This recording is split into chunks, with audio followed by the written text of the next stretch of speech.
The impossible Signal Admiral Chen Wei stood in the command center of Orbital Station Prime, his weathered hands wrapped around a cup of coffee that had long since gone cold. The 60-year-old veteran had seen 3 decades of space service, but nothing had prepared him for the message that had just arrived through the quantum relay network. The holographic display flickered with interference as the desperate voice of an alien being filled the room once again. This is Coordinator Vex High of the Zephyrian Empire, broadcasting on all emergency frequencies. Our civilization faces complete extinction. A biological weapon has been released on our worlds, and our medical technology cannot stop it. The plague spreads faster than we can evacuate. We estimate complete population loss within 47 standard days. We have heard rumors of a species called humans from the Forbidden Sector, the death world known as Terra. If you exist, if you can hear this message, please help us. We will share our technology, our resources, everything we have. We are dying. The UNA transmission ended with static, leaving the command center in stunned silence. Major Sarah Kim, the station's chief medical officer, was the first to speak. Her voice carried the same determination that had made her famous for developing treatments for the most dangerous diseases on Earth. Admiral, we have to respond to this. The Zephyrians are known throughout the galaxy as peaceful traders. They've never engaged in biological warfare. Someone did this to them. Chen nodded grimly. The Zephyrians had indeed earned a reputation as one of the most civilized species in the known galaxy. Their floating cities were marvels of engineering, and their art was treasured across dozens of worlds. They were herbivores by nature, gentle beings who had never conquered another planet or species. Lieutenant Commander James Rodriguez approached the central console, his young face showing the same mix of determination and concern that Chen felt. Rodriguez had been born on Luna Colony, but his parents had survived the great pandemic of 2157 on Earth. He understood what it meant to fight against extinction. Sir, we've been preparing for something like this for years. Project Sanctuary wasn't just theoretical. We have the ships, the medical facilities, and the personnel. The question is whether we're ready to reveal ourselves to the entire galaxy. Chen turned to look out the massive viewport at the fleet that hung in formation around the station. For 20 years, humanity had been building in secret, preparing for the day when they might need to help other species survive the kinds of disasters that Earth had faced for millennia. The ships were unlike anything else in known space, built to survive and operate in conditions that would destroy conventional vessels. The largest of them, the CNS Resilience, stretched nearly 3 kilometers from bow to stern. Its dark hull was marked with the blue and white emblem of Earth's United Medical Response Corps. Inside its massive holds were medical facilities that could treat diseases from 100 different worlds, along with fabrication systems capable of producing vaccines and treatments in quantities that boggled the minds of most alien species. Dr. Kim, what's your assessment? Chen asked, turning back to his medical officer. Can we actually help them? Sarah's eyes lit up with the same fire that had driven her to become one of Earth's leading experts in xenobiology. She had spent years studying the biological samples that Earth's early exploration missions had quietly collected from abandoned worlds and derelict ships. Admiral, Earth's history of surviving plagues, pandemics, and biological disasters gives us advantages that no other known species possesses. Our immune systems are incredibly robust compared to species from gentler worlds. More importantly, our medical technology has been developed specifically to handle unknown pathogens. The nanomedicine protocols we developed after the Singapore incident could be adapted to almost any biological threat. Chen made his decision with the same quick thinking that had made him a legend during the Titan mining crisis. Rodriguez, prep the Resilience for immediate departure. I want our full medical response fleet ready to jump within 6 hours. Dr. Kim, I'm putting you in charge of the medical mission. Take whoever and whatever you need. Sir, shouldn't we consult with Earth Command first? Rodriguez asked, though his expression showed he was eager to begin the mission. Commander, by the time we get authorization through proper channels, the Zephyrians will be extinct. Sometimes you have to act first and explain later. Besides, this is exactly why we built Project Sanctuary. Earth doesn't abandon species in need. Within hours, the human fleet was moving through hyperspace toward Zephyrian territory.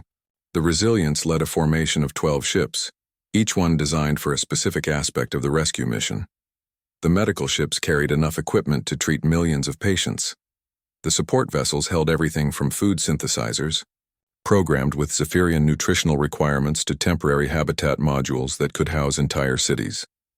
As they traveled, Dr. Kim worked with her team to analyze every piece of data they had about Zephyrian biology.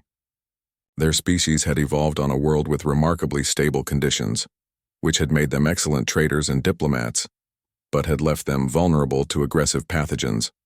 Their immune systems were sophisticated but specialized, unable to adapt quickly to new threats. It's like their entire species developed in a perfectly controlled laboratory, Dr. Kim explained to Admiral Chen as they reviewed the biological profiles.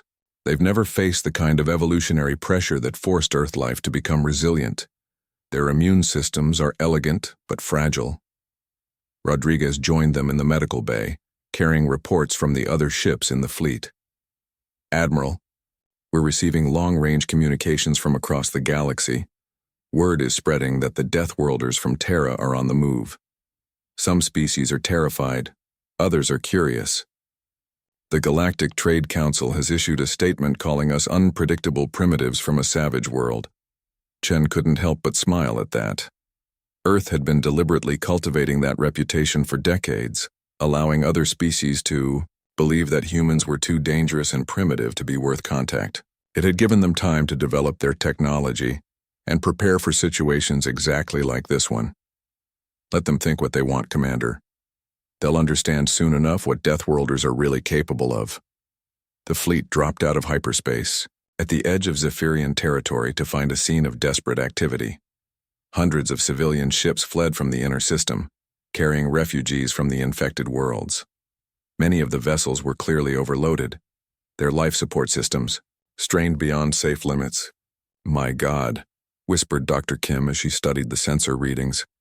"Admiral, I'm detecting massive population centers going dark.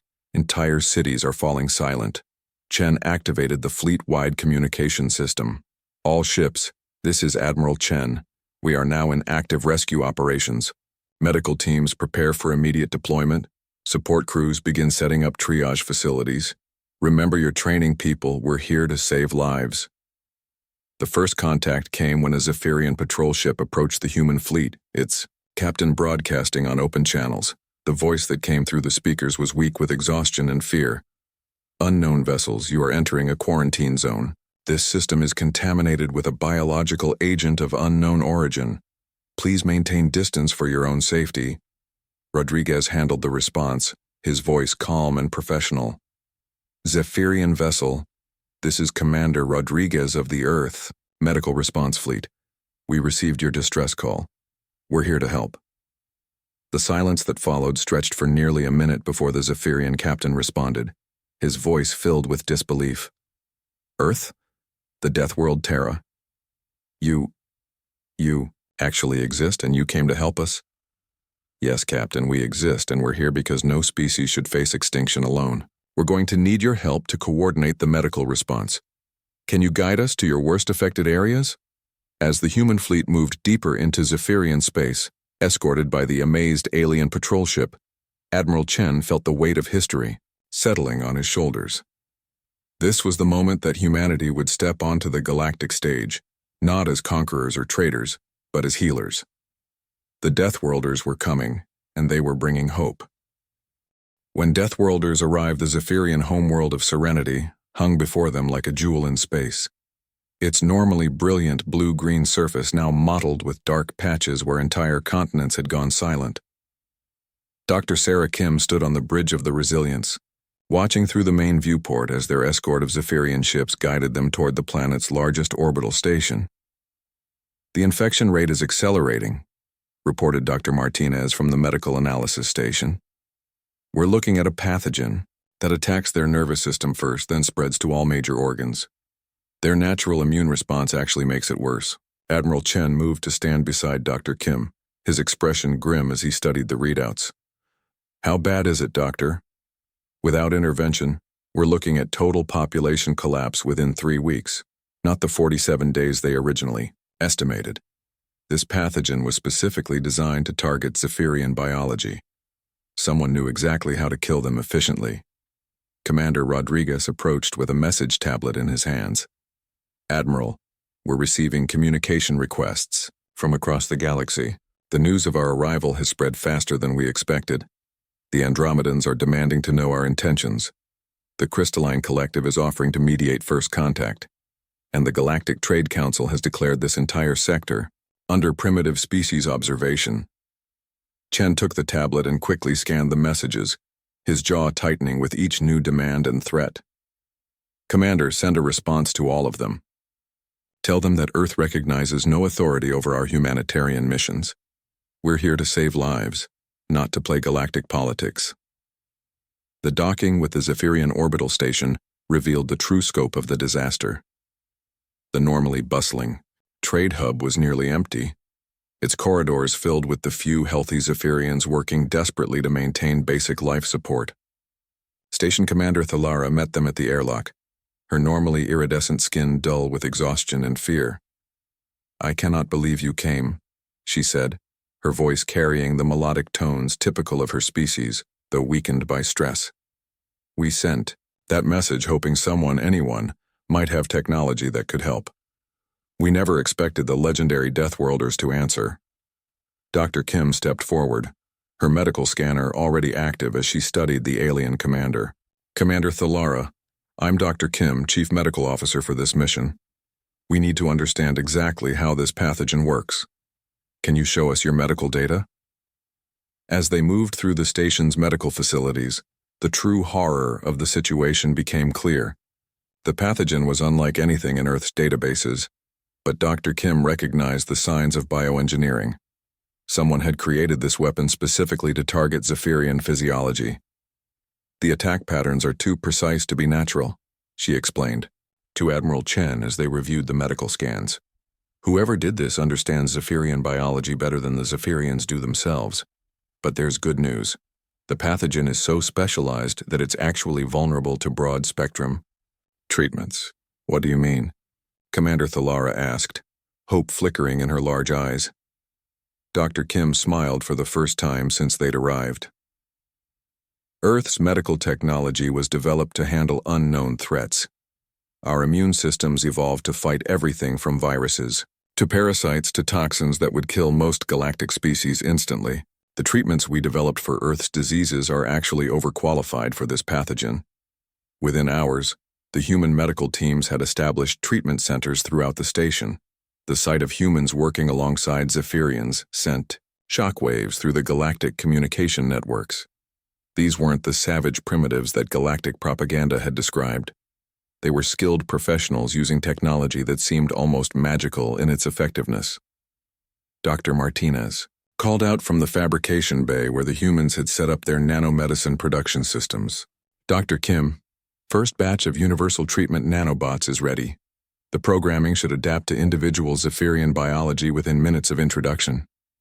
The first test came when a group of severely infected Zephyrians was brought to the human medical bay. Their condition was critical, with the pathogen having spread throughout their systems. Commander Thalara watched anxiously as Dr. Kim administered the human treatment. "The nanobots will need time to map their biology and adapt," Dr. Kim explained, monitoring the patient's vital signs. "Earth medicine doesn't just treat symptoms. It learns and evolves to fight diseases we've never seen before." Within an hour, the change was dramatic. The dying Zephyrians began to recover, their vital signs stabilizing as the human nanobots systematically destroyed the engineered pathogen. Word spread quickly through the station, then to the planet below, and finally, across the entire galaxy. Admiral Chen received an urgent communication from Earth Command.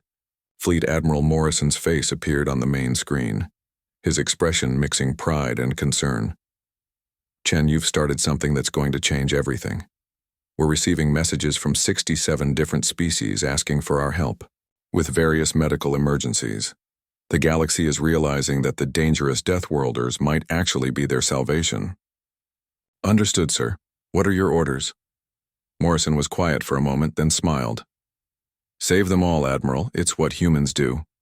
Over the following weeks, the human fleet worked systematically through the Zephyrian system, treating infected populations and distributing the cure to every world and station. The sight of massive human ships delivering medical supplies instead of weapons fundamentally changed how the galaxy viewed Earth.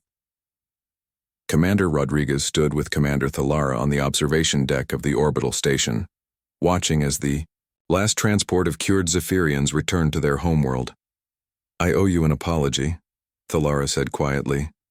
"We believed the stories about your species, savage warriors from a death world who conquered through violence.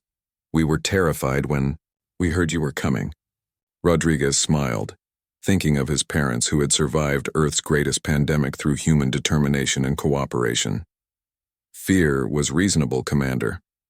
Earth is a death world, but surviving a death world doesn't make you a killer. It makes you a survivor, and survivors help other survivors." The transformation was complete when the Galactic Trade Council formally invited Earth to join as a full member, with a special mandate for medical and emergency response. The Death Worlders had arrived not as conquerors, but as healers.